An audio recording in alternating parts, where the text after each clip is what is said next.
जिन्न और राजा की कहानी बहुत समय पहले की बात है। एक दूर दराज राज्य में एक न्यायप्रिय और बुद्धिमान राजा राज करता था। उसका नाम राजा विक्रम था।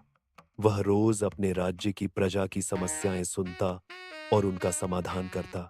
एक दिन एक वृद्ध किसान राजा के दरबार में आया। वह डर से कांप रहा था। उसने कहा, महाराज, मेरे खेत के पास एक पुराना कुआं है। उसमें एक अजीब रोशनी दिखती है और एक भारी आवाज आती है। लोग कहते हैं कि वहां जिन्न है।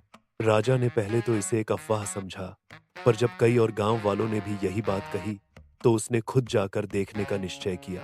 अगली सुबह राजा विक्रम अपने सैनिकों और एक वफादार मंत्री के साथ उस पुराने कुएं के पास पहुंचा।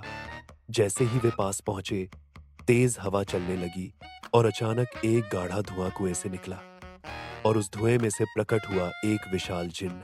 उसकी आंखें लाल थीं और आवाज गूंजदार। जिन्न गरजा, कौन है जो मेरी नींद में खलल डाल रहा है? राजा ने बिना डरे कहा, मैं इस राज्य का राजा हूं। मुझे बताओ, तुम यहां क्यों हो?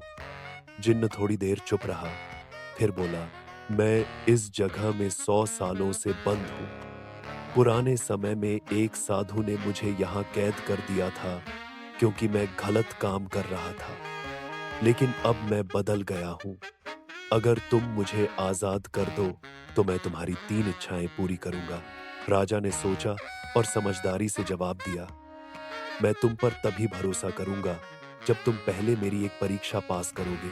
राजा ने जिन्न से कहा कि वह गांव के सारे गरीब लोगों के लिए अनाज और पीने का साफ पानी उपलब्ध करवाए।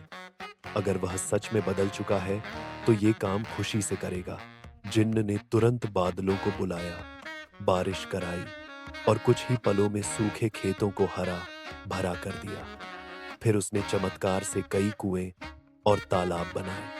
पूरा गांव खुश हो गया। राजा ने मुस्कुराकर कहा, तुमने खुद को सिद्ध कर दिया।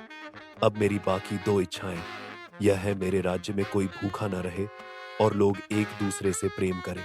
जिन्न ने सिर झुकाकर कहा, ऐसा ही होगा, हे न्यायप्रिय राजा।